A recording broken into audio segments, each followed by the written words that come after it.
Okay. Hello. That was weird. So, hi again. That was strange. My computer just kind of died and restarted itself all of a sudden for no reason.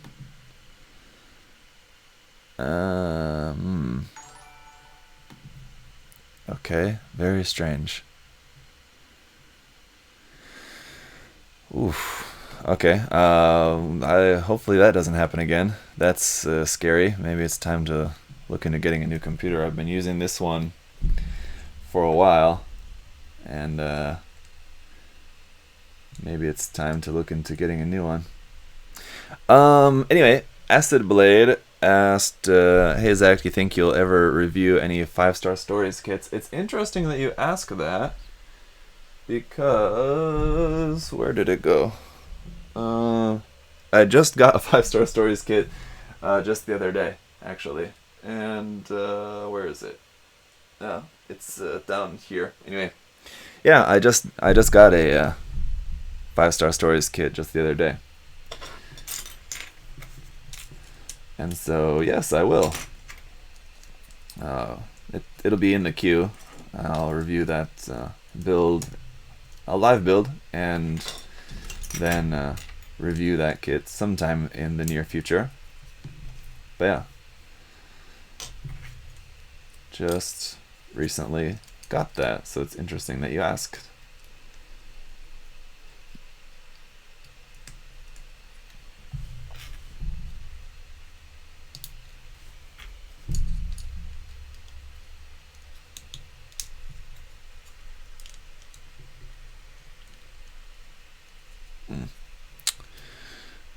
Zach, I think it's funny you use Kakao Talk. I was just looking for my phone. Yes, I use Kakao Talk because everyone in Korea uses Kakao Talk. And I think like in America, what do you guys use? In America, you use WhatsApp or Snapchat, right? Different things. I don't know what people typically like. Something that everyone in America uses. Anyway, everyone in Korea uses Kakao Talk. Kakao Talk is a Korean app that just everyone uses. Kind of like in Japan, everyone uses Line. Just every country kind of has their own thing. Well, maybe not every country, but those are, I guess, some of the big ones. Over the past few years, a lot of people have also been, here in Korea anyway, have starting to use Telegram as well. Just because it's more secure than Kakao Talk. So I use Telegram with my wife, but then I use Kakao Talk for other stuff. Used to use it for talking with my coworkers when I was working at the school.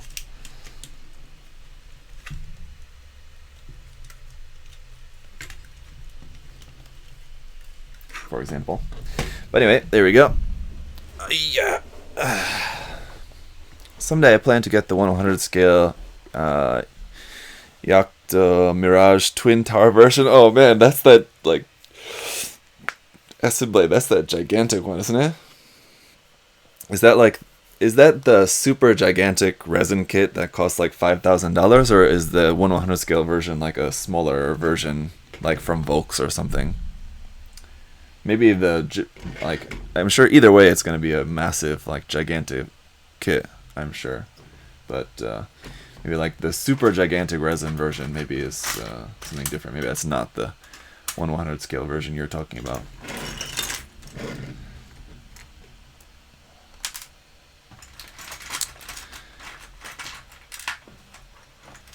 Mateus, thank you. Yeah, my son, yeah, I'm sure he's fine. And yeah, like I said, we'll be done here very soon, and then I'll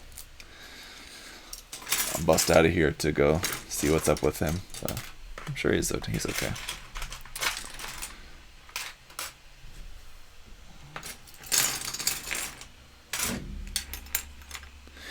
It is the one that's $5,000. Though G Systems makes a recast for around $1,000. Okay. Well, yeah. Well, then yeah, I've seen an unboxing video for that, or like kind of a sort of unboxing video for that kit. It was some video I saw about that kit a few years ago. It looks pretty intense.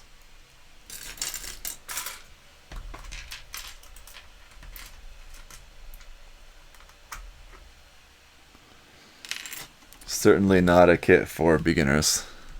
Zach's next will be the 132nd. I think you mean the 135th G Systems XS kit. No, I have no interest. The 135th like XS kit. I know like a lot of people are kind of like sort of interested in that kit, but I've never been interested in that kit. I love the XS design, and it's such a cool Gundam, but I've never thought that I wanted the 135th kit of that. It's just too much. I was not interested in it at all. It's cool, but like, what do you do with something like that? There's nothing to do with that. Like, I don't know.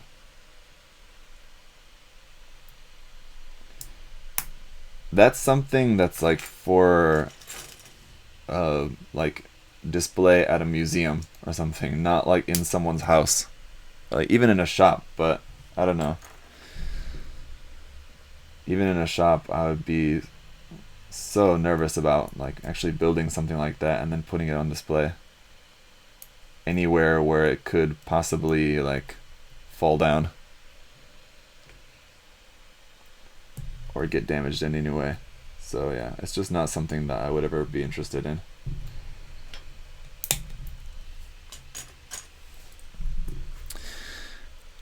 Does it technically transform? The 135th scale XS doesn't transform. Like, it wouldn't transform, I'm sure, anyway, but I mean, like, I don't think that you're able to transform it.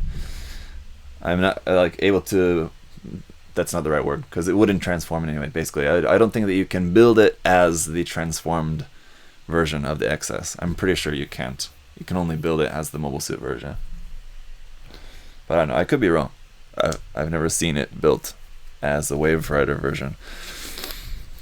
Form, I should say, not version.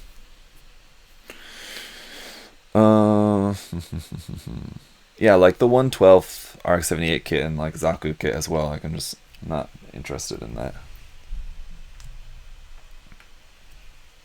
Okay, so let's see. We got this should be like that, and this like that. This should just stick up into there like this. It's not a really super strong connection for the end of that. It's just kind of stuck on there, and it's like not even really super tight, so that's kind of disappointing. It's on there anyway.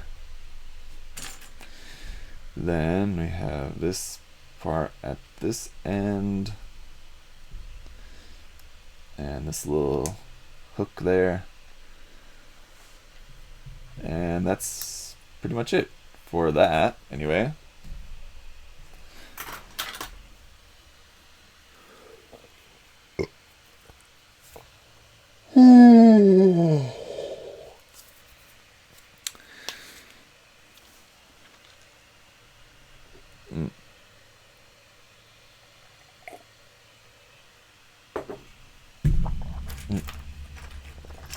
Then let's see, we can also build the machine gun here, this and that, and this one on here. And also, the other thing that I'm working on, if you guys saw my Instagram post 2 days ago, right? It's not yesterday, it must have been 2 days ago, of the HD Origin Gundam 'cause I'm also going to be just painting that up. And I'm pretty sure I mentioned this in a past live stream already, just kind of talking about this kit in general. Talking about my plans for that kit, is that I have decided to go ahead and paint up the HG The Origin Gundam in the real type colors for that. I was not sure about which color scheme to go for that, so I did the G40 in the color scheme of the G3, and so basically I wanted to do the G40 Gundam and the Origin Gundam and the Beyond Global Gundam, each in a different color scheme, each in a different MSV color scheme. So we do the G40 in the G3 colors, and we'll do the Origin in real type colors. And that means that for the Beyond Global, I'm not sure, but the Beyond Global maybe we'll do in Char's colors. I'm not totally decided on that yet. It's basically for alternate color schemes of the ARC-78 too. There's not too many options left, I guess. Basically Char colors or like rollout colors maybe, but I'm really not that big. I mean, rollout colors look kind of cool, but probably Char colors will probably be the way that we'll go for that. We'll see. Anyway, so yeah, Dan with the plan. Yes, I'm back. Yeah, for the Origin Gundam, what the picture I posted of that just the other day, it's basically just for that. I'm not doing any modifications to that. I'm just sanding it down and just getting ready to paint that. So that should be, you know, relatively simple process. Just painting that kit up. Let's see. One modification that I do have to make though is to the bazooka. In order to remove the seam line on the bazooka, you have to kind of modify the part a little bit just to be able to remove the seam line on that without interrupting it with it too much. But so I'll I'll include that in a short work in progress video,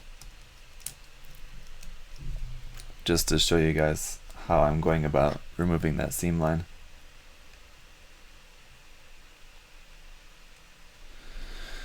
If there was Zaku Aurelius colors, what would they be? I don't know. It's a good question, actually. I'm not sure.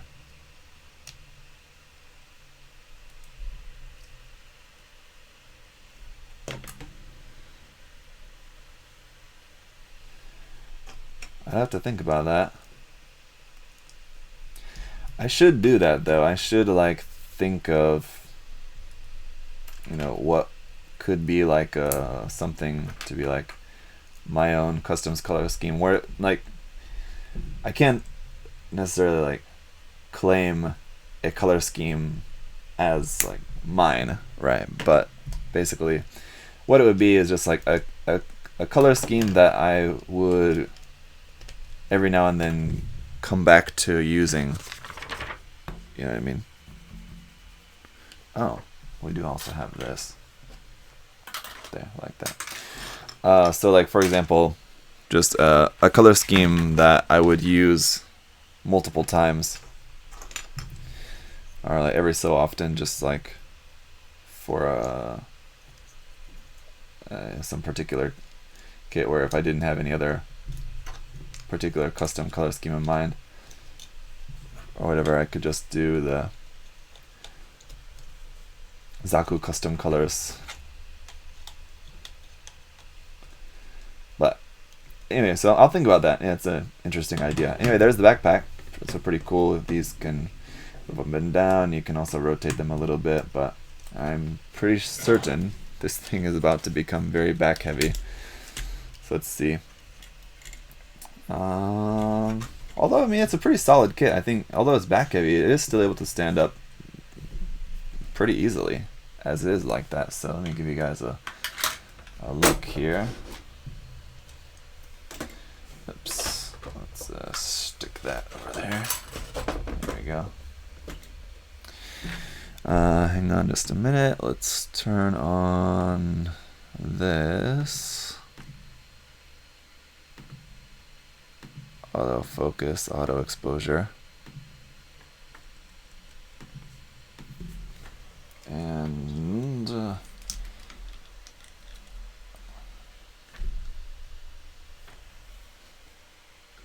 oof. It's on auto exposure, but it's not really auto exposuring very well, is it?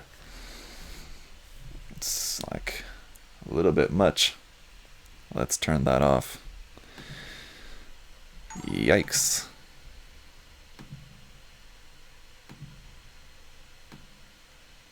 Turn the exposure way back down. That's maybe plenty like that. Anyway,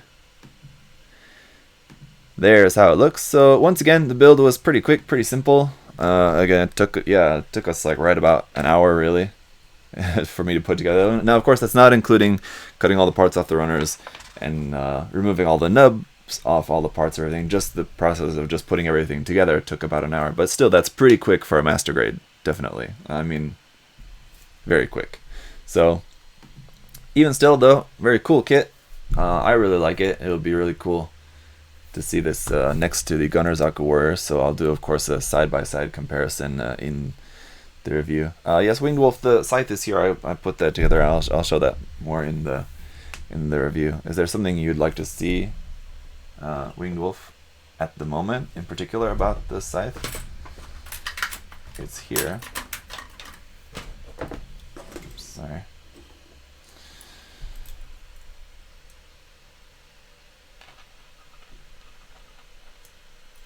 I don't have the holding hand attached.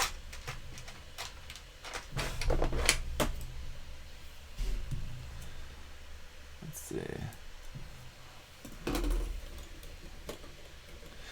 Does the blade stick out sort of? Yeah, the blade doesn't fit in there as it should. I think the blade should stick out like straight down here. But I guess if the blade was sticking straight down, like I think that it should be, it would also kind of be very close to the fingers. So I guess it's kind of okay. But yeah, it seems like the blade should be like that. Let me see. Can you guys see what I'm doing here? Yeah. Seems like it should be more like that. But the way that it's held in there, it's a little bit more like that, which, yeah, it doesn't look bad. It looks a little bit odd. It looks a little bit off. Looks slightly off because they are using the beam effect part from the real grade Shinanju rather than making a completely new beam effect part for this kit, which I think they should have done. Or they should have made it so the beam effect part fit in there a little bit better. But at any rate, oops. Let's see. I think we need to hold it here. I'm not referring to the manual to see exactly how to do this, if there's a trick to it, but there we go. Anyway, just so you guys can sort of see this. Yeah, anyway, you get the idea. I think I don't have that attached into the hand correctly. But anyway, there we go. So yeah. Yes, it is the Shinanju beam effect set. So yeah, the beam effect is fine, and the actual effect part itself looks great. The beam effect parts from the RG Shinanju look great. How they're like super sharp and jagged and everything, but it just doesn't quite fit, I think, as it should for this kit. And you can kind of see like the little bit on there. I'll talk about it more in the review anyway. So yeah, that's it for this live build. Thanks for hanging out, guys. I'll work on the review hopefully at the end of this week, if not the beginning of next week. We'll see. Like I said, I need to get through reviewing the rest of the 30 minutes missions kits stuff that I need to review. Those 2 main kits and then the 4 other option sets as well. So it'll take a while, a little bit, to finish up reviewing those, and then also need to review the Master Grade Blast Impulse first, and then this, and then a couple other things in between. So most likely probably beginning of next week when I'll get around to working the review for this guy. So about a week from now, probably around that time. So but yeah, it's a very cool kit either way. So pretty much all of the same pros and cons that I gave for the original kit still stand, whereas it's overall, I think, very positive. There's a couple of small things you could complain about, but generally, it's, if you like the design, then you'll enjoy the kit. It's cool. So, alright. Thanks for hanging out, guys, and I'll see you with another live build, not tomorrow, but 2 days from now, most likely will be the next one. So we'll probably do 3 live builds this week: Monday, Wednesday, Friday, probably. So I'll see you guys Wednesday morning or Tuesday evening if you're in the US for the next live build, which I think will be the Ifrit HG Doug Schneid custom version, most likely, unless I change my mind. But that's probably what that'll be for the next live stream build. I'll see you then. Bye, guys.